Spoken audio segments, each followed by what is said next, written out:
Bonjour à toutes et à tous, ou rebonjour pour ceux qui étaient là depuis ce matin. Donc le sujet de la prochaine table ronde est celui de l'efficience, toujours de l'efficience, mais je pense qu'on va sortir du cadre de l'efficience telle qu'elle a été proposée par la HAS précédemment, puisqu'on va parler de l'efficience des parcours de soins et les partenariats possibles en région. Et pour ceux qui me connaissent un peu, les parcours de soins, c'est mon dada. Je suis ravi aujourd'hui que Pharma Success m'offre la possibilité de pouvoir en fait animer cette table ronde. Et je suis extrêmement presque ému finalement d'avoir les orateurs présents aujourd'hui pour parler du parcours de soins, des orateurs de grand niveau et qui vont mélanger l'expérience à la fois pratique du parcours de soins et également la vision de société, en fait, plus d'analyse. Donc, je vous demande déjà de remercier au niveau de nos orateurs. Donc, le premier intervenant sera Jean-Marc Aubert, donc, qui est Consulting Director chez IMS Health et qui nous parlera donc, du parcours de soins et de l'orientation client et dans une vision prospective. Jean-Marc est... Voilà. Ensuite, nous aurons Patrick Bonduel, donc directeur de la communication chez Novartis, qui nous parlera là d'une expérience vécue, puisqu'on parlera du levier de l'entourage et des personnes malades et des initiatives en région. Ensuite, nous aurons Monsieur Sportis, Julien Sportis, qui est manager chez ZS Associates et qui nous parlera d'efficience du parcours de soins, quelles approches opérationnelles. Et je suis ravi qu'on puisse accueillir Monsieur Norbert Nabé, qui est le directeur général adjoint de l'ARS PACA, et qui, lui, nous parlera également d'efficience de parcours de santé et la vision de l'ARS. Et si ces messieurs n'ont pas tout dit, je me permettrai de faire une rapide conclusion sur ce sujet. Donc, je cède la parole à Jean-Marc Aubert.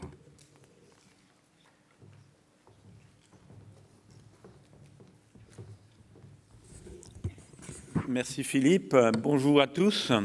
Alors, on m'a demandé de parler de parcours de santé et orientation client et de regarder cela dans une vision perspective.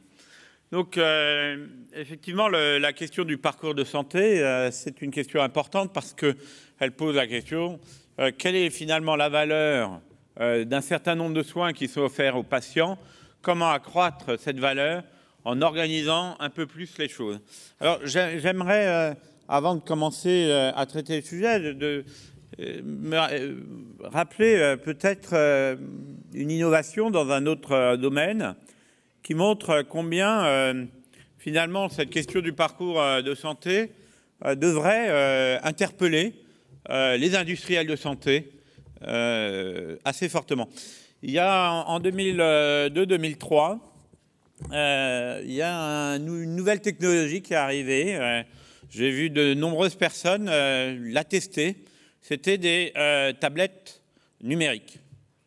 Et pourtant, ces premières tablettes numériques, je pense que personne ne s'en rappelle, parce que quelques années après, une société a proposé non seulement une tablette numérique, mais aussi un certain nombre d'applications qui étaient indispensables pour donner de la valeur à cette tablette. Et aujourd'hui, si on essaye de faire le parallèle, on pourrait se demander finalement quelle est la valeur d'un produit, d'une prestation de santé, si elle n'est pas accompagnée d'un service et d'un certain nombre d'éléments qui vont derrière. Alors, si on se pose la question parcours de santé, malgré tout, la première chose, c'est qu'il faut se demander finalement quel est le besoin du client. Le besoin du client qui, pour moi, est donc le patient, notre client final, quel est son besoin? Alors, je rappellerai juste quelques faits, j'aurais pu en choisir d'autres, mais tout d'abord, il y a 71% des Français qui utilisent Internet pour chercher de la santé. Là, les questions sur santé sont dans les premières questions sur les premiers mots-clés sur Google. Après, ça change, bien sûr, d'un mois à l'autre, suivant les besoins. Mais on a même... on vient même de démontrer, c'est l'INSERM avec des analyses de Google et des analyses d'épidémiologie, des données de médicaments d'IMS, a montré que finalement, aujourd'hui, Internet et la recherche du mot-clé grippe est sûrement la meilleure manière de prévoir les épidémies de grippe, parce que quelqu'un qui aujourd'hui a une grippe commence par chercher sur Internet grippe, qu'est-ce qu'il faut faire? Alors pourquoi c'est intéressant? Parce que ça montre déjà que le patient est un peu perdu dans notre système de santé, un peu perdu, et même sur des choses aussi simples que la grippe aujourd'hui, il interroge d'abord Internet pour avoir une idée de comment se soigner. Beaucoup d'autres faits, je ne vais pas faire la liste, mais juste rappeler quand même aussi, parce que c'est au lien entre le patient et les autorités de santé, qu'il y a des études assez convergentes finalement entre l'Institut de médecine américain qui montre que 30% des soins seraient gaspillés liés finalement à une absence de coordination des soins, de suivi correct du patient dans le système, et l'étude d'IMS sur le médicament qui montre que 500 milliards de dollars pourraient être économisés au niveau international liés au meilleur usage du médicament, le meilleur usage étant multiple et ayant une question fondamentale, c'est finalement comment le patient se retrouve dans le parcours de soins. Donc très clairement, ces données montrent, qu'il y a un besoin, le patient a un besoin d'être accompagné, d'être mieux accompagné dans le parcours de soins, mais très clairement ce besoin rejoint celui des autorités qui se posent la question du financement du système, et donc c'est une opportunité pour moi extraordinaire. Alors certes, aujourd'hui il y a un certain nombre, et on va avoir un certain nombre d'expériences pour avancer dans cette construction du parcours de santé. Mais très clairement, je pense qu'on n'en est qu'au début d'une révolution. Et il y a quelques années, quand je me suis retrouvé à l'assurance maladie pour justement transformer le système de santé, et quand nous avons décidé de lancer des services comme Sophia et comme Prado, la réflexion qu'il y avait, c'était que dans un certain nombre de pays, cette avancée finalement sur le service aux patients était déjà nettement plus avancée qu'en France. Et si aujourd'hui j'ai la conviction que le besoin du patient et le besoin de développer ces parcours de santé existent, c'est parce que dans le monde entier, au vu de ces faits, y compris dans des systèmes de santé extrêmement organisés, on s'aperçoit qu'il y a une vraie lacune autour du parcours de santé du patient. Alors, en fait, une deuxième conviction, c'est qu'aujourd'hui, les leviers existent. Ils existent pour faire bouger. D'abord parce que la pathologie chronique, aujourd'hui, c'est plus... autrefois, on se posait la question de la pathologie aiguë. Dans le cas de la pathologie aiguë, le besoin est assez faible. La pathologie chronique, c'est la pathologie d'aujourd'hui. C'est une évidence de le dire, mais rappelons-nous qu'il y a un doublement des patients en ALD en France, qui a un signe. C'est pas tous les patients chroniques ne sont pas en ALD, mais juste rappeler ce chiffre. Il y a un doublement tous les 15 ans. Ça veut dire que d'ici le milieu des années 2010, ça veut dire assez prochainement, on aura plus d'un cinquième des patients français, des Français qui seront en affection longue durée, donc qui seront atteints de pathologie chronique. Si vous rajoutez tous ceux qui ne sont pas en affection en ALD, eh bien, on est clair qu'aujourd'hui, plus d'un quart des patients, des Français sont atteints d'une pathologie chronique. Le besoin est immense, mais aussi cette immensité du besoin permet d'inventer des solutions. Voilà. Autre conviction, c'est que la médecine personnalisée, alors l'exemple de l'oncologie est le plus simple, mais le développement de la médecine personnalisée, Laurent Alexandre serait beaucoup plus brillant que moi pour vous l'expliquer, mais il est clair que ça crée un besoin, parce que quand on avait un médicament qui était le même pour toute la population, finalement le parcours de soins en santé était moins important.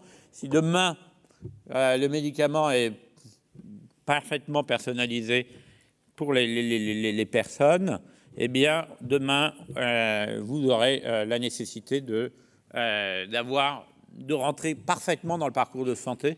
Sinon, vous risquez d'avoir le mauvais médicament encore plus qu'aujourd'hui. La technologie, on en reparlera rapidement. Hein. Juste, IMS a recensé plus de 43 000 applications santé et bien-être aux États-Unis. Le dernier sujet que vous savez, c'est que le patient veut se lancer. Alors, rapidement, donc, comment ce parcours de soins ce parcours de santé, comment les industriels peuvent renouveler finalement leur vision de leur action et l'efficacité de leur action dans le parcours de santé. Aujourd'hui, je crois, et c'est ma conviction, il ne faut pas espérer que demain matin, les autorités vont faciliter l'accès au marché parce que vous serez un acteur important du service en santé, du parcours de santé, du parcours de soins. Pourquoi? Parce que, bien évidemment, pour l'instant, nous ne leur avons pas démontré que c'est efficace. Nous ne leur avons pas démontré que c'est médico-économiquement efficient. C'est pour revenir de la partie. Mais si aujourd'hui un certain nombre d'acteurs se lancent dedans, si un certain nombre d'acteurs montrent progressivement qu'ils ont une capacité de transformer le système et le parcours de santé pour développer justement l'efficacité de l'usage, non seulement de leurs produits, mais de l'usage de l'ensemble des ressources existantes, je pense que la position des autorités évoluera dans les prochaines années. Donc je pense déjà que pour défendre la valeur économique à long terme de vos produits, pour défendre la valeur économique des nouveaux produits de médecine personnalisée qui sont d'ores et déjà plus de 50% des molécules en développement, vous êtes obligé de vous poser la question de comment justement introduire dans un parcours de santé plus efficace ces médicaments. Alors souvent le problème c'est que immédiatement on nous explique qu'il y a un grand nombre d'obstacles. Hein. D'abord on ne sait pas faire, voilà je finis, j'ai une minute. D'abord parfois on a un problème de compétences, hein. On en a parlé pour un médico-économique, on a parlé des ingénieurs de santé, problème de compétences. Deuxième sujet, c'est que les autorités ne nous ont pas facilité le travail. Le nombre de réglementations qui ont été faites pour prévenir le contact entre les industriels et leurs clients est énorme, mais en plus se multiplie actuellement. Troisième sujet, c'est que, bien évidemment, l'industriel de santé ne peut pas seul avancer. Et donc, ma conviction, c'est que toutes ces difficultés aujourd'hui peuvent progressivement se résoudre s'il y a un vrai partenariat qui est fait. Alors souvent dans ces partenariats d'ailleurs vous avez un beau partenariat puis vous avez un patient au milieu, mais moi je suis assez contre finalement cette représentation. Le patient doit être un partenaire. Il n'est pas finalement l'objet sur lequel l'ensemble du partenariat va s'exercer, le patient va être partenaire. Et ce partenariat, pourquoi il est aujourd'hui important avec les payeurs, avec les régulateurs, c'est que c'est ce partenariat qui vous permettra de développer ces services aux patients qui apporteront progressivement de la valeur aux produits. Ce n'est pas compliqué. Je pense que l'ensemble de vos partenaires potentiels, que ce soit les payeurs, que ce soit les régulateurs, que ce soit les professionnels de santé, les soignants, recherchent le même sujet. On va parler de la vision de l'ARS sur le parcours de santé. Les régulateurs, aujourd'hui, leur question, c'est comment améliorer le parcours de santé. Et je ne crois pas qu'ils ont une solution toute faite. Les professionnels de santé sont aussi assez perdus, surtout dans un système français où en plus, notamment en ville, ils sont très parcellaires et puis où il y a une fracture quand même encore forte entre les établissements et le système ambulatoire. Mais les payeurs aussi, parce que les payeurs, notamment les payeurs privés, sont aujourd'hui à la recherche aussi de cette action de changer et de transformer la vision de leurs clients en développant des parcours de santé plus efficaces et surtout qu'ils rapportent plus immédiatement de la valeur. Parce qu'on parle de l'efficacité économique, mais surtout, le premier sujet, c'est la valeur ressentie par le patient. Et les patients, aujourd'hui, comme je vous l'ai dit, restent perdus dans le système et seront très heureux d'être partenaires. Donc effectivement, aujourd'hui, on n'est qu'au début de cette transformation. Cette transformation, elle est positive parce qu'autrefois, on parlait de coordination des soins. Et la coordination des soins, c'était un travail entre professionnels. Vous développiez des visites médicales, des formations pour les professionnels de santé, mais ça restait au niveau du professionnel. La révolution actuelle, c'est que c'est le patient qui va devenir progressivement celui qui va choisir avec le professionnel, mais aussi lui-même, son choix de soins. Et donc, aujourd'hui, pour développer, vous avez cette possibilité de créer, justement, des nouveaux moyens de travailler autour du patient sur ce parcours de santé. Mais ma conviction, ça sera avec beaucoup de partenaires. Et c'est ça qui sera sûrement le plus dur, plutôt que de trouver des ressources. C'est d'arriver à monter des partenariats qui soient mutuellement intéressants pour l'ensemble des partenaires. Je vous remercie.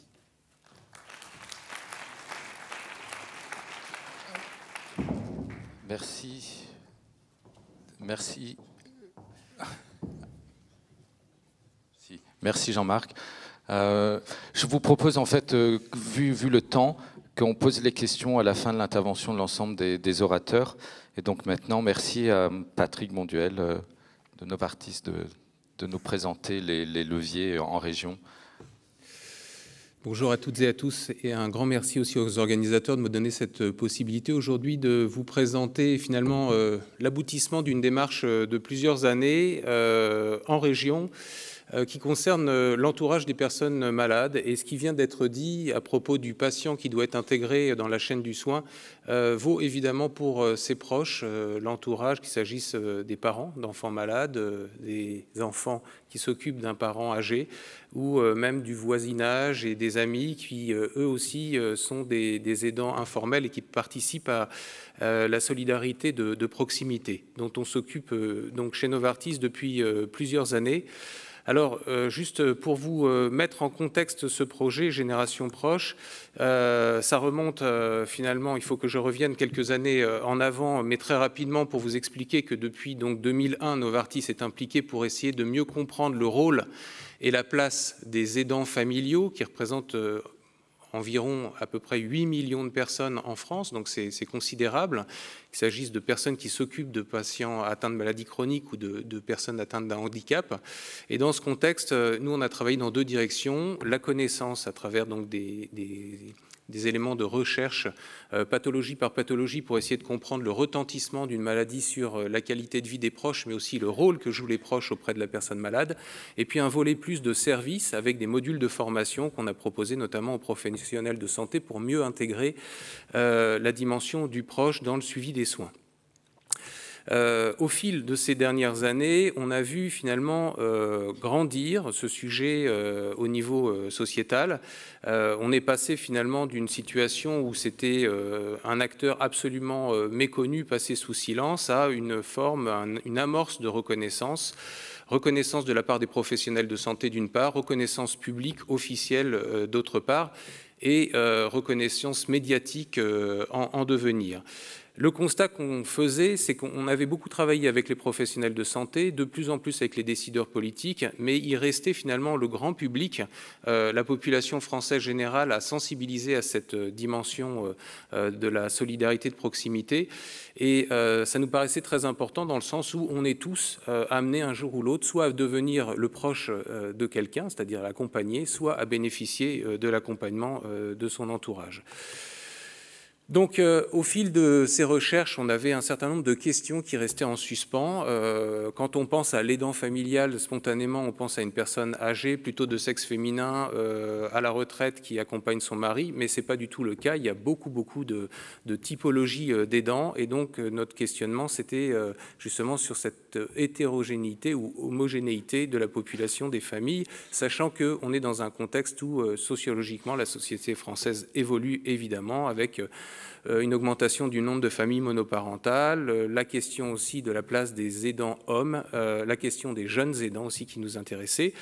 Deuxième grand volet, c'était sur justement les initiatives régionales. On sait que la société est en mouvement et qu'il existe un certain nombre d'accompagnements des aidants familiaux, des familles y restées, à essayer de comprendre de quoi il en retournait. Et puis essayer de comprendre aussi si les aidants finalement aujourd'hui ont une capacité à s'exprimer et à revendiquer certains droits qui nous apparaissent légitimes.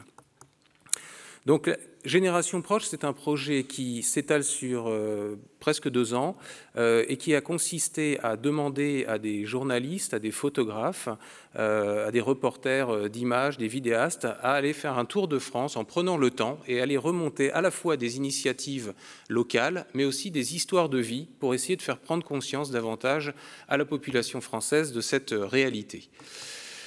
Donc, ce Tour de France a été organisé dans 13 régions avec le contenu qui a été mis à disposition sur un e-MOOC, c'est-à-dire un magazine électronique qui est en ligne donc sur l'adresse génération-proche.com, et ça a été complété par une série d'expositions photographiques au niveau local et au niveau national.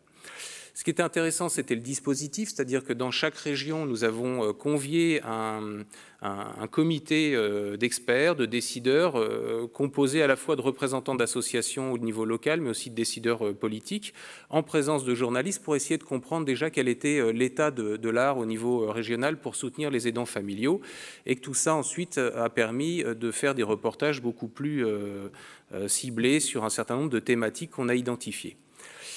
Je passe très vite donc pour vous montrer rapidement les maquettes des expositions photos, vous donner quelques exemples parce que j'aimerais juste à la fin de cette intervention vous présenter un tout petit film qui va vous montrer un petit peu à quoi ça ressemble. Ce qui est important finalement de retenir, c'est que sur ce e-MOOC, vous allez pouvoir retrouver à la fois des témoignages de familles, mais aussi une plongée en région sur des initiatives qui sont menées, dont on ne parle pas du tout, mais qui peuvent être très intéressantes d'abord à connaître, mais aussi à échanger, parce qu'il y a souvent des initiatives qui sont menées de manière très locale, mais qui pourraient être répliquées à l'échelle nationale dans d'autres régions. Donc c'est vraiment cet aspect-là qui nous paraît tout à fait intéressant. Alors j'ai listé, mais là c'est absolument illisible pour vous, un certain nombre d'initiatives qui sont en région. Je pense par exemple en région Midi-Pyrénées, il y a une association qui s'appelle WebSourd qui accompagne les personnes malades, les personnes en déficience auditive dans leur démarche administrative. Vous avez dans le domaine de la rétine des bénévoles aussi qui accompagnent les personnes malades, et tout ça peut décharger en fait l'aidant familial dans sa vie au quotidien. Donc je passe pas forcément, je décris pas forcément l'ensemble des éléments, mais il y a beaucoup de choses intéressantes à aller voir et dont vous pouvez vous inspirer pour justement développer des politiques de santé au niveau régional. Alors, en termes de médiatisation, on a eu un très gros succès. On est ici pour parler de Pharma Success, donc une grosse médiatisation, beaucoup de reprises médias. Donc ça montre que le sujet intéresse aujourd'hui les journalistes et que la société française est mûre pour intégrer cette problématique. Environ 170 articles, beaucoup de visites sur notre site au quotidien et beaucoup finalement de possibilités aussi d'aller plus loin dans ce qui a été proposé pour qu'en région on développe de nouvelles initiatives avec les décideurs locaux. Donc, en conclusion, et au-delà des prix qui nous ont été remis, j'aimerais donc que l'on puisse consacrer 3 minutes restantes au visionnage d'un des reportages qui se passe en Auvergne et qui va vous illustrer concrètement de quoi il s'agit. Merci de votre attention. Je vais te descendre, on est arrivé. Alors, attends, donne-moi tes pieds, 1 et 2, et donne-moi ma main, voilà, comme ça. Attends, je vais te détacher. Non. Donne-moi l'autre main. Allez, hop. Impeccable. Voilà, tu avances un peu, chérie. Voilà, c'est bon, c'est bon.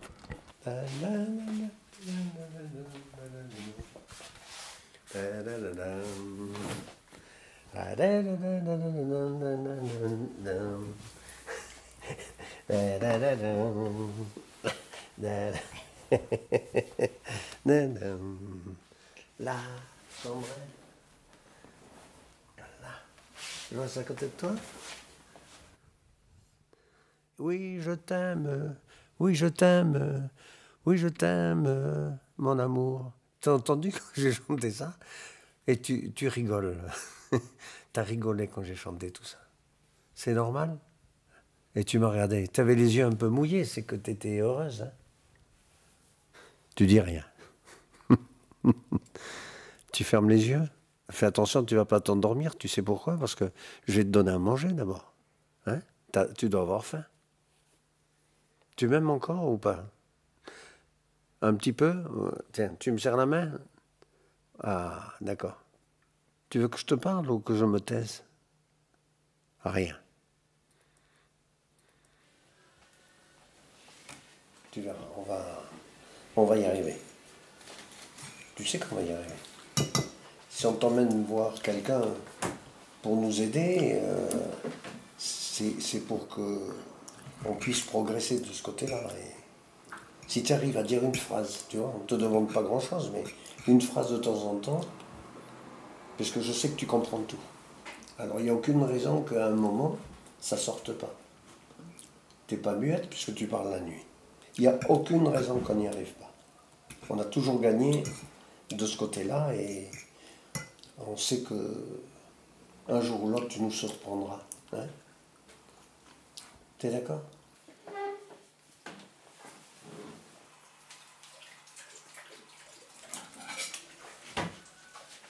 Hop, c'est bon.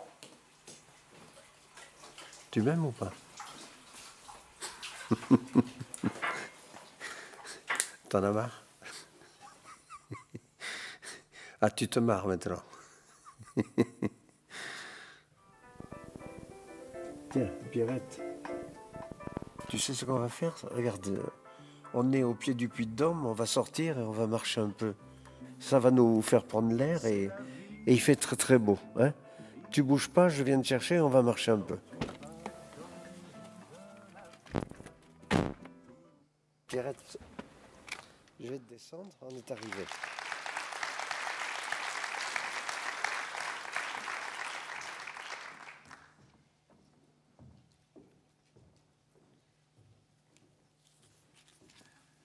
Bonjour, donc retour à Paris au CNIT, après le Puy-de-Dôme.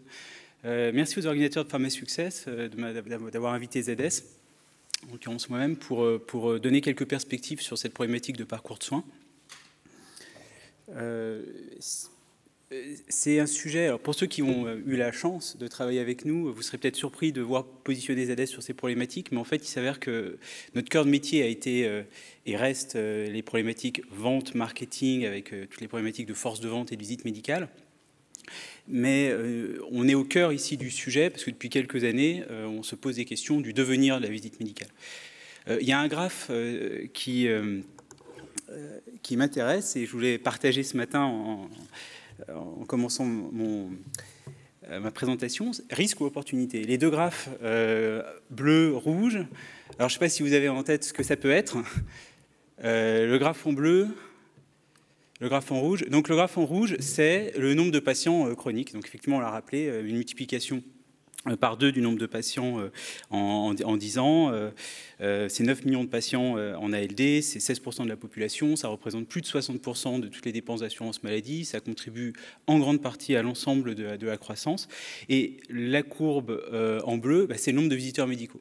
Alors évidemment, ce n'est pas à la même échelle, hein. Je suis désolé pour les statisticiens purs, le nombre de visiteurs c'est en milliers et le nombre de patients c'est en millions, mais ces courbes n'ont rien à voir, n'ont rien à faire ensemble, mais je n'arrive pas à m'empêcher de les mettre en comparaison.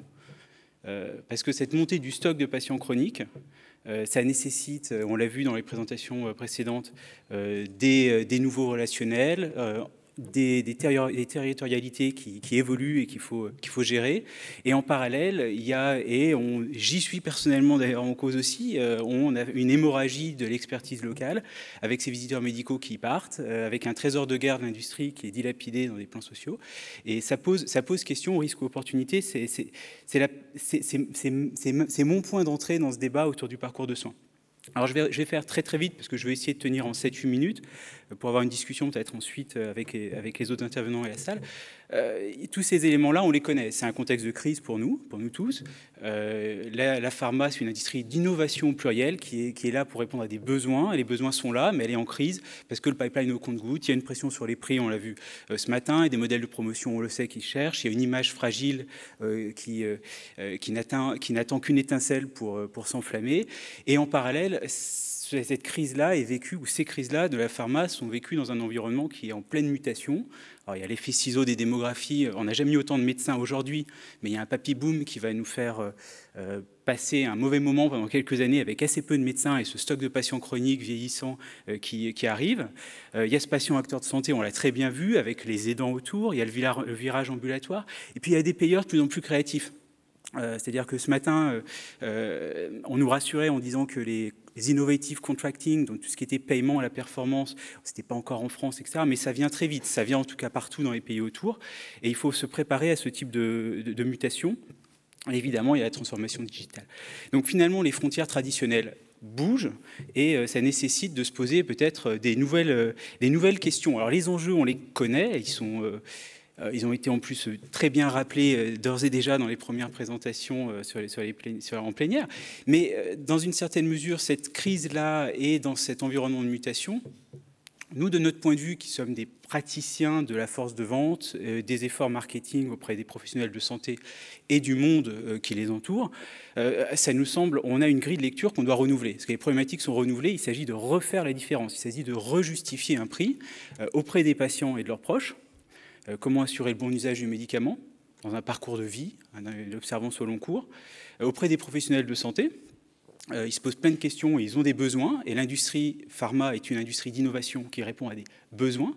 Donc comment optimiser la prise en charge, comment les aider dans ce partage d'expertise, et auprès des payeurs, parce qu'ils se posent évidemment de plus en plus des questions fines, sophistiquées. Alors a fortiori, si on a l'open data qui va nous permettre d'avoir des exigences encore accrues par rapport aux dossiers qui sont présentés auprès des payeurs, c'est quel coût, quel est mon niveau de certitude sur ce que vous me promettez, avec quel risque, est-ce qu'on ne peut pas partager le risque, etc. Donc finalement, on est au cœur de cette problématique qui nous semble être là une des nouvelles frontières très prometteuse de notre industrie, c'est beyond the pill, c'est-à-dire aller penser au-delà du médicament, mais aussi beyond the bill, c'est-à-dire positionner le débat sur arrêtez de me parler du prix, moi je vous parle d'autre chose. Et cette autre chose, c'est certainement un accompagnement d'un parcours de vie. C'est une sorte de tertiarisation de l'industrie pharma qui se dégage d'un aspect très manufacturier au sens le plus noble du terme, mais qui se dit, voilà, nous on va vendre quelque chose de l'ordre du service, on va vendre un pacte thérapeutique, enfin une offre de contrat thérapeutique. Et finalement, c'est la dynamique Starbucks. C'est l'innovation par d'autres moyens, et qui est d'autant plus important lorsque le pipeline fonctionne au compte-gouttes. Starbucks, c'est un principe actif. Mais il y a un produit. Hein. Enfin, bon, en l'occurrence, c'est une autre marque, mais vous imaginez que ce principe actif a été légèrement enrichi, amélioré. Et derrière, on ajoute le service. Et là, ce dont il s'agit aujourd'hui en termes de nouvelles frontières de notre point de vue, c'est de créer cette expérience. C'est-à-dire c'est le fait que nous sommes tous capables de dépenser 5-7 euros pour un café à Starbucks, alors que le principe actif va certainement avoir la marge brute industrielle, pour parler comme nos financiers, de Starbucks, doit être bien plus faible. C'est donc arriver à créer cette notion de service dans l'intangible, qui est certainement une des clés opérationnelles de qu'est-ce qu'on fait en termes de parcours de soins pour les ventes marketing en pharma. Alors, quelques leviers, je vais aller très vite, mais je voudrais citer quelques noms, parce que quand on écrit un article, on n'a pas le droit de les citer, mais en plénière, on ne peut pas m'accuser de faire du marketing, personne ne m'empêchera de citer quelques noms, juste pour dire, ce n'est pas du name dropping, mais c'est juste pour valoriser les expériences qui me semblent extraordinaires et qui semblent vraiment très prometteuses. Sur tous ces leviers, finalement, il y a des approches qui sont assez anciennes, type Novartis, avec les rencontres de la santé en région depuis 1997. Il y a Roche aussi qui travaille sur des rencontres régionales, sur la maladie chronique, et Sanofi. Il y a tous ces éléments qui participent de l'ordre de la sensibilisation. Et on pourrait rajouter la génération proche, dont vient de nous parler Novartis. C'est-à-dire on est dans ce cadre de... on prend un parcours de soins dans sa big picture et on a une approche de sensibilisation. Des programmes de dépistage auprès des patients, des applis pour aider à évaluer le risque. Alors là, je pense par exemple à des applis comme Mon glucocompteur, que Sanofi vient de sortir il y a quelques jours, qui permet d'aider les patients à mesurer son apport de glucides. Des outils d'aide à l'intention des médecins pour le support, pour l'aide de diagnostic. Des supports d'information remis aux patients, ces choses qui sont arrivées de plus en plus et qui font partie de cette customer experience que l'industrie pharma monte, et ça nécessite de la créativité. De même, des programmes de mise en relation. On a poussé énormément de pilotes et qui sont avérés extrêmement enrichissants pour tous, de RP mixte, de workshop thérapeutique, c'est-à-dire mettre en commun MG, spécialistes, officinaux dans la même salle, dans un restaurant, et puis faire une RP de discussion autour d'études de cas patients, etc. Évidemment, l'éducation thérapeutique patient qui explose, des programmes de qualité de vie, des communautés de patients online. Je pense que c'est difficile de ne pas parler de Roche, avec Voix des patients. Voix des patients, c'est 35 000 interactions par mois, c'est 45 000 fans sur Facebook, c'est des volumétries patients France qui sont juste ahurissantes et qui montrent qu'il y a effectivement ce besoin, et puis il y a ces nouvelles technologies qui aident. Bien entendu, tout ce qui est virage ambulatoire et hospitalisation à domicile, il y a des réseaux de soins qui sont aidés. Et empowerment du patient, une autre frontière également qui se dégage, c'est ces outils patients mis à disposition des aidants, des soignants, pour aider le patient à mieux vivre sa maladie. Formation de l'équipe officinale, c'est des choses qui marchent très bien, avec des bons succès. Alors là, on rentre dans la partie un petit peu difficile où est-ce qu'on est capable de mettre à disposition des ressources, type dans les maisons de santé, financées par les labos. C'est encourageant parce que c'est typiquement ce que font dans le joint working à l'anglaise les industries au UK, mais il y a des problématiques de conflit d'intérêts, il y a des problématiques d'évolution de mentalité qui ne sont pas aussi simples que ça. Et puis il y a le classique, et depuis plusieurs années, bien même avant l'HPST, certains gros labos, on a ici des représentants, avaient mis en place en région des directeurs régionaux d'affaires publiques, d'affaires économiques. Une des enjeux clés, vous ne le voyez pas là, mais tout en bas à droite, c'est cette problématique aussi de créer de la real-life data qui va être capable d'aider aux mesures de l'efficience. Donc finalement, métier de la promotion, ils sont en train de bouger, et c'est ça le cœur de l'approche opérationnelle. Hier, on était dans un mode de conviction, push. Là, on va être dans un mode demain de facilitation. Donc arriver à trouver finalement tout ce qu'il faut comme énergie, comme capacité à mettre en réseau des hommes, mettre en réseau des expertises, mettre en réseau des faits, des chiffres, mettre en relation des faits et des chiffres, mettre en résonance des actions, c'est-à-dire être capable d'aller à l'officine et d'avoir un interlocuteur également qui valorise cette opération-là auprès du médecin généraliste du quartier, et mise en valeur des résultats, que ce soit au niveau local ou au niveau national, a fortiori si derrière les payeurs, et je suis persuadé que ça viendra, appliquent les process type no cure, no pay, allemand ou anglais ou italien, où le remboursement est basé sur le résultat vraie vie constaté sur des métriques d'efficience.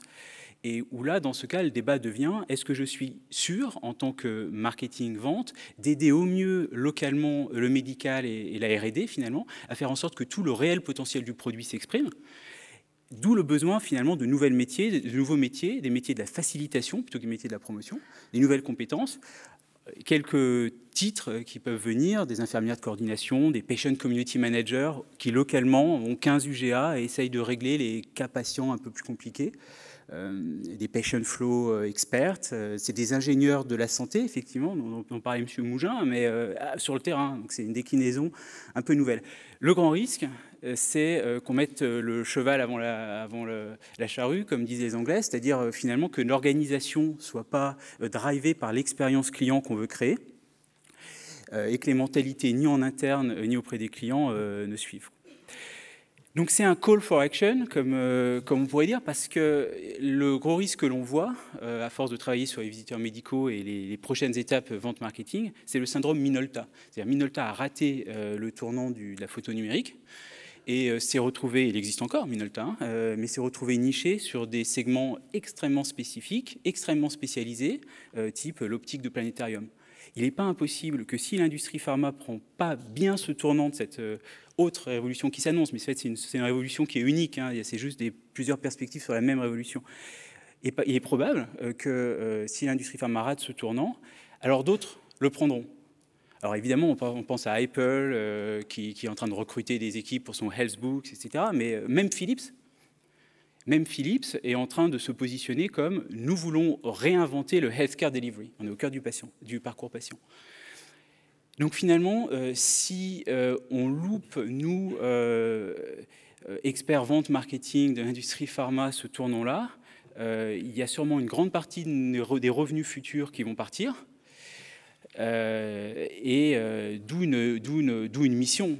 Notre mission, c'est réinventer, c'est inventer un relationnel, une expérience client qu'aucune technologie ne pourra remplacer. Et c'est ça le grand défi des prochaines années. Et c'est clair que plus on arrivera à mettre en commun des expertises, des pratiques, des partenariats avec d'autres acteurs, d'autres industries. Quand WeThings, par exemple, fait un partenariat avec AXA pour réfléchir sur des projets d'e-santé, de big data, de silver economy, c'est des choses qui sont extrêmement prometteuses. Quand Lilly fait un partenariat avec Walt Disney pour monter des éléments de support patient pour en pédiatrie, quand MSD fait des partenariats avec Weight Watchers pour faire de la prévention dans l'obésité, c'est tous ces éléments-là de partenariat qui mettent en commun des intelligences, qui facilitent des flux d'énergie, qui sont les plus prometteuses.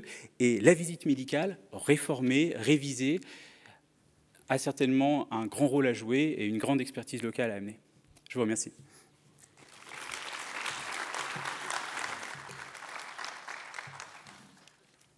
Merci. Merci Julien. Monsieur Nabet, pour la vision de l'ARS.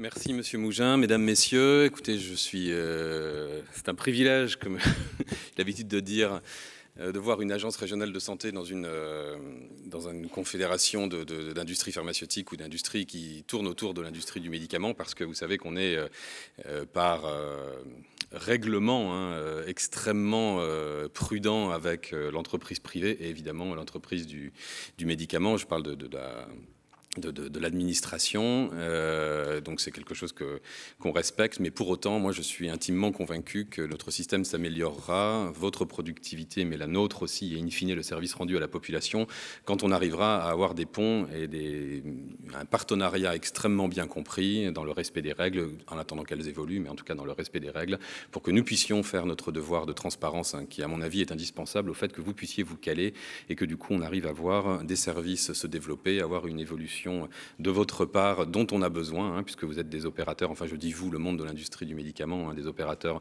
extrêmement présents, extrêmement puissants, extrêmement compétents dans tout un tas d'éléments qui ne sont pas forcément la compétence première de l'administration. Et je pense qu'on a à explorer tout un tas de voies et moyens qui nous permettront d'avoir une collaboration intelligente et efficiente, puisque c'est le sujet. Alors, bon, je vais essayer très rapidement, en essayant de ne pas faire fausse route et de vous emmener peut-être un petit peu loin de vos bases, puisque j'ai tendu l'oreille au début de cette conférence, et je vois bien qu'on n'est pas du tout dans les sujets habituels du discours de l'administration. Néanmoins, j'espère que je me ferai comprendre et je me ferai un plaisir de répondre à vos questions par la suite. Alors, qu'est-ce qui génère le parcours de santé, le parcours du patient, le parcours de soins? Enfin, vous voyez, on a tout un vocable qui n'est pas encore extrêmement bien stabilisé, qui d'ailleurs ne fait que traduire des notions qui sont pour partie partagées, mais qui sont encore beaucoup, enfin, qui contiennent une grosse partie de divergence, selon qu'on interroge un médecin, un patient, un représentant de patients, l'assurance maladie, des assureurs, l'industrie pharmaceutique, la haute autorité de santé. Enfin, chacun a sa vision, sa réalité, et puis finalement sa conception du parcours qui valorise sa position et ses outils. Je pense que c'est bien normal. Pour autant, il y a quelques lignes forces sur lesquelles je pense qu'on peut s'appuyer pour essayer de dégager vraiment des perspectives. On a vu qu'avec la loi HPST, on a une espèce de synthèse qui était attendue de tous, de plusieurs secteurs qui ont trait aux soins et à la santé. Bon, la sécurité sanitaire, la prévention, le médico-social, le sanitaire.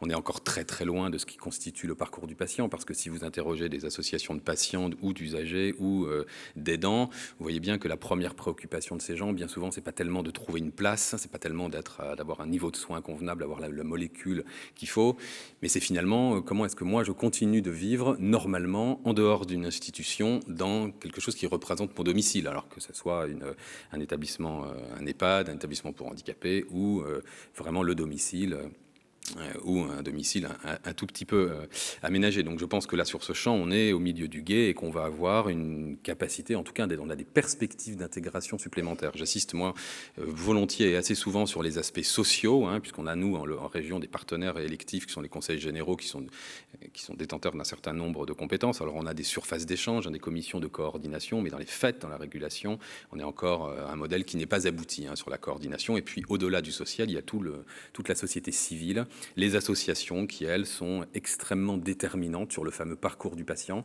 parce que le vendredi soir, s'il n'y a personne pour sortir le chien, ou pour amener le plateau repas, ou pour remonter la personne, ou pour venir régler la télé, bien souvent ça se termine aux urgences, ça se termine dans un établissement de court séjour hospitalier, et ça entraîne toute une cascade de désorganisation familiale, y compris pour la santé de la population. Ça embouteille considérablement pour quelque chose qui a une valeur ajoutée, enfin une intervention de l'établissement extrêmement faible, génère des coûts supplémentaires, désorganise le système. Enfin, moi, je ne vous fais pas un tableau, tout ça, ce sont des choses, j'espère, enfin, j'imagine, avec lesquelles vous êtes extrêmement familiers.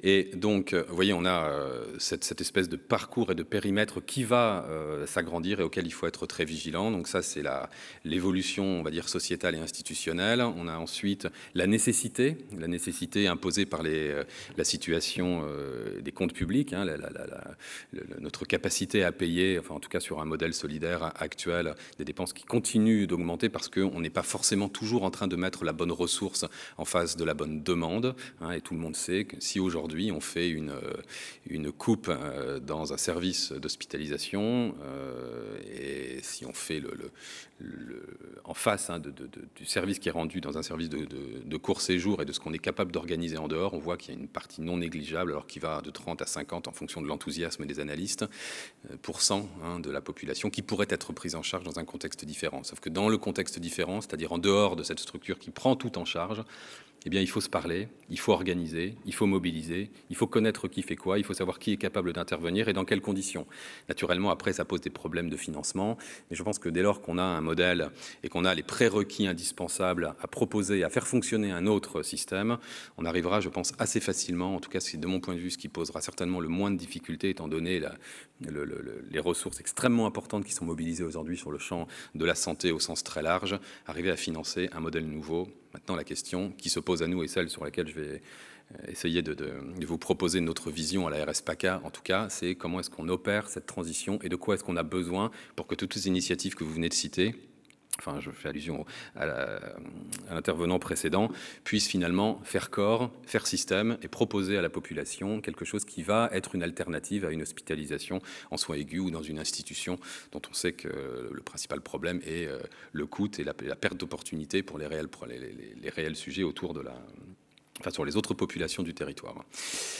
Alors, bon, nous, on essaie évidemment, comme c'est notre mission régalienne, notre mission en tout cas proposée par la loi HPST, de faire synergie, de réunir tout ça, de proposer des modèles et de mettre en condition les différents opérateurs pour que on ait un travail plus fluide, des coopérations plus simples, des cloisons qui soient susceptibles de tomber, des comportements qui soient susceptibles de changer. Donc en PACA, on a identifié 4 éléments qu'on a appelés des éléments d'infrastructure indispensables, qui selon moi sont les éléments sans lesquels, sur le territoire, on n'arrivera jamais à maintenir les gens et à fédérer et à agréger l'ensemble des projets pour qu'on arrive à proposer cette fameuse alternative à l'hospitalisation de court séjour, qui est quelque part l'enjeu, même si c'est pas du tout le seul enjeu, puisque c'est pas du tout, on peut la prévenir, on peut la diminuer, on peut augmenter la complémentarité. Alors ces 4 éléments d'infrastructure indispensables sont la collégialité locale des opérateurs, et pas uniquement des financeurs et des organisateurs, mais bien des opérateurs, la connaissance des ressources et des programmes qui sont mis à disposition sur le territoire. Il faut que l'on sache que l'ARS, par exemple, dans son projet régional de santé, sur une thématique, sur un territoire, met à disposition, je sais pas, par exemple, si on prend l'obésité infantile sur un territoire autour de Nice ou d'Avignon, enfin peu importe, qu'est-ce qu'il y a de disponible ? On a nos programmes de prévention, on a des établissements de moyens de cours de long séjour, mais on a aussi des interventions de l'éducation nationale, on a des interventions des collectivités locales, on a des interventions des mutuelles et des assurances, on a des interventions d'associations, on a des interventions de fondations. Vous voyez, toutes ces choses redondent voire pire, se font concurrence. Alors on devrait pouvoir avoir la capacité à coopérer, mais enfin, la première chose, je pense, ça passe par la connaissance, quoi. Donc nous, on a créé un système d'information qu'on a appelé Infocentre en Action Régionale de Santé, ICAR, qui est un système qui est accessible aujourd'hui sur Internet, sur lequel on a mis l'ensemble de notre projet régional de santé, qu'on est en train de cartographier par territoire pour ce qui est évidemment cartographiable. Et on est en train d'amener la CARSAT, la CEPAM, les conseils généraux, les conseils régionaux qui sont en train, et ça c'est en production, de présenter sur cet outil partagé et accessible au grand public l'ensemble de leur programmation et de leurs actions en cours. Voilà, donc ça c'est un élément, je pense, extrêmement important. Le modèle après étant qu'au niveau local, les opérateurs et les acteurs complètent et mettent à jour eux-mêmes ce système d'information, parce qu'évidemment, il ne s'agit pas de le faire une fois, il faut l'entretenir, et la valeur locale de la petite action qui est faite par l'association soutenue par la mairie est certainement beaucoup plus efficace de temps en temps qu'un énorme programme régional que nous, on est capable de dépendre et de proposer sur l'ensemble du territoire. Donc ça, la connaissance de ce qui est proposé, des moyens qui sont mis à disposition, c'est extrêmement important. Le troisième pilier, qui est le pilier opérationnel central, c'est le fameux répertoire opérationnel des ressources. Ça, c'est quelque chose qui est très connu, qui a été développé dans les systèmes d'urgence et de soins critiques dans un premier temps. Nous sommes en train de l'étendre à l'ensemble du champ de la santé, du sanitaire, du médico-social et du social. Sont déjà renseignés l'ensemble des services hospitaliers, donc évidemment les urgences, les soins critiques, mais aussi l'HAD, le SIAD, le SSR, et on va essayer de cheminer et essayer de présenter les opérateurs qui sont réellement disponibles sur le territoire, leur niveau de saturation, leur capacité, leurs compétences, leur secteur d'intervention, et puis la manière qu'on peut avoir de les mobiliser, voire de les agréger. On a aujourd'hui, en capitalisant sur ce système, quelque chose d'extrêmement puissant, qui est un dispositif qui s'appelle Hôpital en tension. On sait dans tous les services, une exhaustivité parfaite d'urgence de la région PACA, le nombre de patients qui sont en train d'être traités, leur sexe, leur pathologie, le nombre de patients qui attendent, le taux de saturation, ce qui fait que ça nous permet de déclencher des situations de tension solidaire, de rerouter la disposition. Enfin, vous voyez, c'est un outil qui, dès lors qu'on commence à s'appuyer sur ces éléments d'infrastructure et ces éléments de connaissance, qui devient extrêmement puissant, extrêmement opérationnel. Bon. Là, on est en cours, mais vous voyez, donc ça c'est le troisième point. Et le quatrième, c'est cette fameuse coordination. Je pense que chacun aura le plaisir ou le déplaisir de constater que quand on interroge un opérateur et qu'on lui dit, bon alors qu'est-ce que c'est que la coordination? Et là on a, pareil, un luxe de réponses extrêmement variées. Donc on a, avec le PAERPA, une première approche de définition avec un côté médical dont on voit très bien qu'on est sur des dispositions de discussion conventionnelles et tarifaires. Donc nous en région, on appliquera évidemment avec plaisir les conclusions et les accords conventionnels. Je pense qu'on n'a pas la prise sur ces éléments-là et donc on s'en est un peu détourné. Par contre, on s'est beaucoup intéressé à la coordination dite territoriale d'appui, qui est tout ce qui fait que la mise en réseau de ces opérateurs qui sont non médecins ou infirmiers ou kinés, mais qui permettent aux patients d'être pris en charge d'une manière confortable et en tout cas préventive, curative et tout ce qu'on veut autour de son lieu de vie habituel et dans son environnement familial. Et là aussi, on a un effort de typologie à faire. Donc nous, on s'est lancé à la faveur de 10 sites expérimentaux qui sont disséminés sur le territoire, sur une démarche d'analyse et afin de typologie pour essayer d'arriver à tirer les grosses tendances, à essayer de normer un petit peu les besoins et les demandes pour industrialiser une réponse, parce que naturellement, il n'est pas question de mettre un gestionnaire de cas derrière chaque patient. Il faut qu'on ait quelque chose qui valorise et qui mobilise des systèmes d'information où les gens, je l'espère, seront assez rapidement connectés. Et puis, il faudra de toute façon des ressources pour répondre. Il va falloir de la ressource humaine, au moins dans un premier temps. Et quand on regarde un petit peu le territoire à la faveur de ces démarches, peut-être un petit peu transversales et nouvelles, on se rend compte que les ressources existent et qu'elles sont nombreuses. La CARSAT, les conseils généraux, les mairies, on a énormément de gens qui ont compétences, alors qu'ils s'appellent ou pas assistante sociale, qui s'appellent ou pas coordonnateur, qui s'appellent ou pas, mais enfin, qui sont tout à fait susceptibles de rendre ce genre de service, probablement allantes. Et je pense que ce serait une erreur, en tout cas c'est mon opinion, et je ne vous demande absolument pas de la partager, d'essayer de proposer à des professionnels de santé ce travail qui n'a aucune plus-value médicale et qui ne valorise absolument pas l'investissement que la société été mis dans leurs études, ou en tout cas ce qu'on est en droit d'attendre de médecins ou d'infirmiers, d'autant plus qu'on peut imaginer qu'on va avoir des perspectives de démographie encore, que j'en suis pas bien certain, mais enfin, si jamais la situation devait se durcir en termes de présence médicale, je pense qu'on a besoin de concentrer les médecins sur leur cœur de métier. Donc voilà, on est un peu sur ce dispositif, sur ces éléments d'infrastructure qu'on est en train de développer. Évidemment, tout ça est parfaitement gratuit et qu'on est en train d'imposer aux gens qu'on finance. C'est-à-dire qu'aujourd'hui, tous les réseaux de la région, on leur a dit, si dans 3 ans, vous voulez continuer d'exister, vous devez utiliser ces éléments d'infrastructure et pas vos systèmes prioritaires, propriétaires de fichiers de patients, de réseaux, de machin. On vous propose tout un tas d'outils. Et puis, notre objectif, et le vôtre, du coup, maintenant, c'est pas d'être le 4e réseau du territoire parce que ça fait bien, c'est d'être un des éléments qui contribue à proposer un maillage complet de la région et ne survivra que le meilleur, le mieux organisé ou celui qui a le plus de compétences ou d'appétence à la coopération. Vous voyez, donc on a cette démarche vers les maisons et les pôles de santé, on a cette démarche vers les associations de prévention, d'essayer de pousser les gens vers cette fusion et l'usage de ces 4 éléments d'infrastructure qui, de mon point de vue, constitueront un terreau beaucoup plus favorable à l'implantation de tout un tas de services publics ou privés qui participeront à la prise en charge de telles pathologies, qui participeront à la promotion de tels dispositifs, qui participeront à la prévention, au suivi, à l'accompagnement, à l'information, mais qui viendront enrichir et améliorer, augmenter le niveau de compétences communs et surtout qui proposeront une ressource repérable et mobilisable.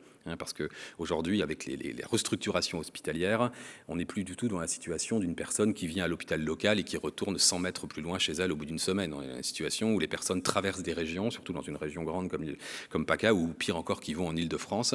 Et donc l'infirmière coordinatrice à qui on demande de faire son travail et de précipiter le départ pour diminuer la DMS de tel ou tel patient, elle est totalement aujourd'hui incompétente et dans l'impossibilité de prévoir un retour à domicile à 250 km dans un environnement complètement divers. Et nous, on pense qu'avec ce genre d'outils, ce genre de relais, ça deviendra extrêmement simple et extrêmement efficace. Voilà, donc en gros, la vision du système dans notre région telle qu'on essaie de la promouvoir. Alors, pour répondre à la question qui est posée, mais enfin qui a déjà été largement abordée par l'interlocuteur précédent. Évidemment, nous, on vous doit de la transparence. Vous nous devez un peu de curiosité et d'intégration de cette politique et de ces éléments politiques, je pense, extrêmement compliqués, parce qu'il ne faudrait pas ajouter du désordre au bruit ou au bazar. Je pense que nous, il faut qu'on fasse cet effort de surface d'échange et je pense que les délégués régionaux, ou quelle que soit la nature du contact qu'on peut avoir, il faut qu'on ait une espèce de partenariat d'influence, enfin justement pas d'influence, d'échange et d'information extrêmement réactifs. Et puis ensuite, les usagers de ces éléments d'infrastructure qui sont des personnes qui sont absolument moins tenues par des devoirs de réserve et de neutralité, ces gens-là ont besoin de tout un tas de choses. Nous, ce à quoi on essaie d'être vigilant, c'est que vous, qui êtes des opérateurs potentiels de ce genre d'accompagnement, de prestations, de services, ou que sais-je, c'est d'essayer de tirer dans le bon sens. C'est d'essayer de ne pas développer des éléments concurrents, c'est d'essayer de valoriser les outils de la région qui sont développés. Et tant que les choses vont dans ce sens-là, nous, on fait le maximum dans le périmètre réglementaire qui nous est alloué pour accompagner l'action de l'industrie. Et pour vous donner une vision un peu plus personnelle du sujet, je ne comprends pas, à vrai dire, que le savoir-faire à la puissance et la surface de l'industrie pharmaceutique ne l'ait pas poussé à une diversification et à une place beaucoup plus importante sur des éléments qu'on appelle conciergerie, qu'on appelle accompagnement, qu'on appelle maillage territorial, soutien des projets, enfin, essayer de faire de la transversalité, etc. Et je pense que après, il faut valider évidemment le modèle économique parce que c'est quelque chose auquel encore plus que nous, vous êtes contraints et c'est normal. Il faut voir un peu comment, mais je pense qu'il y a effectivement un boulevard. En tout cas, il y a une demande colossale qui demande d'être un tout petit peu organisée et préparée.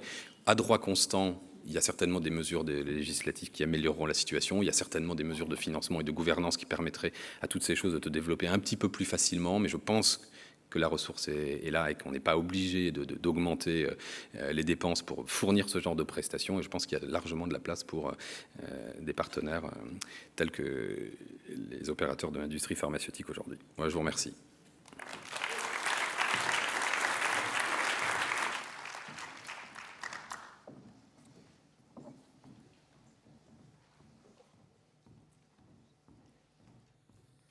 Merci à vous quatre. Vu le temps, ma conclusion va être extrêmement brève.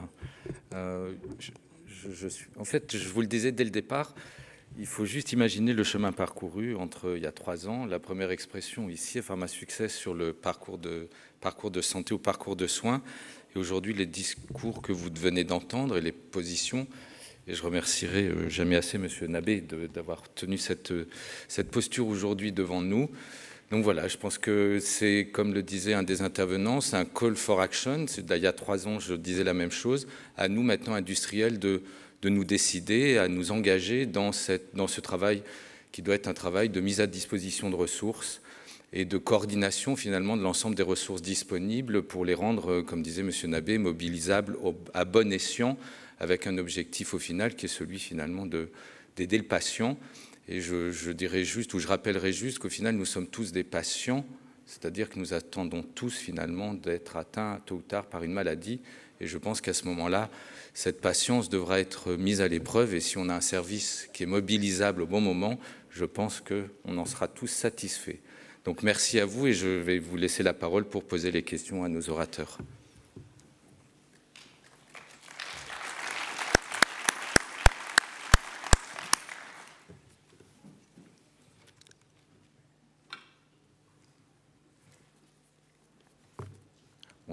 On a quelques minutes pour les questions.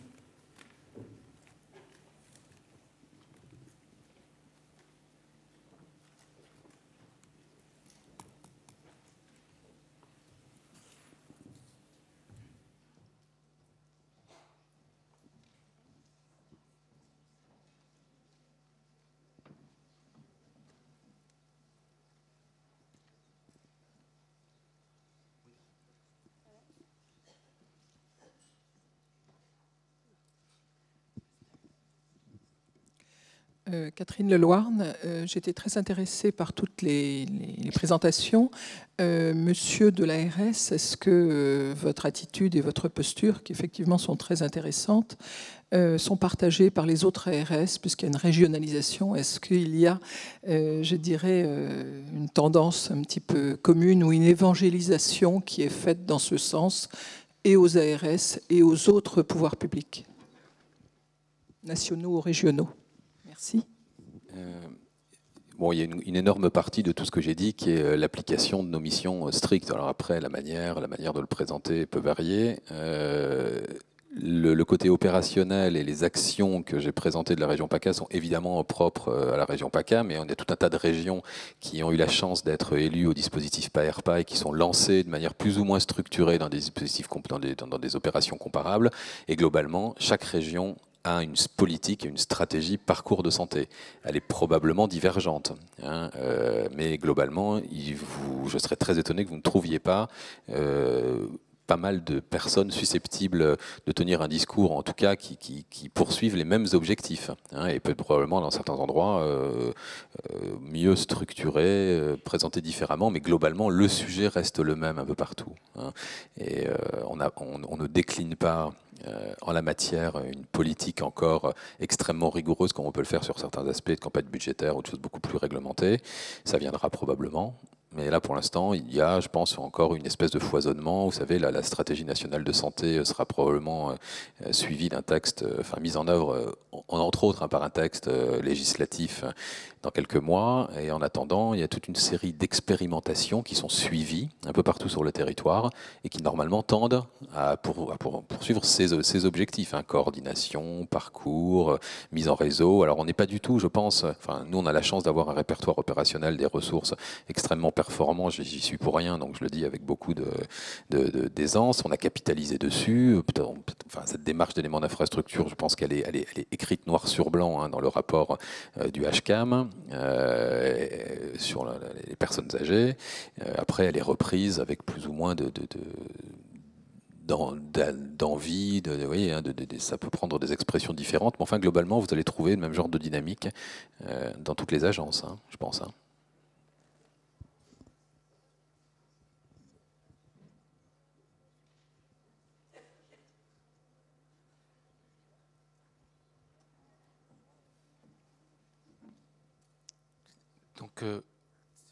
Donc merci à merci à tous et à toutes, merci à nos orateurs. Et je pense qu'il y a une pause maintenant.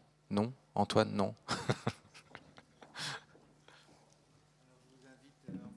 À rester dans l'amphi et on va enchaîner assez rapidement sur la deuxième table ronde de façon à respecter l'horaire parce que les débats sont passionnants.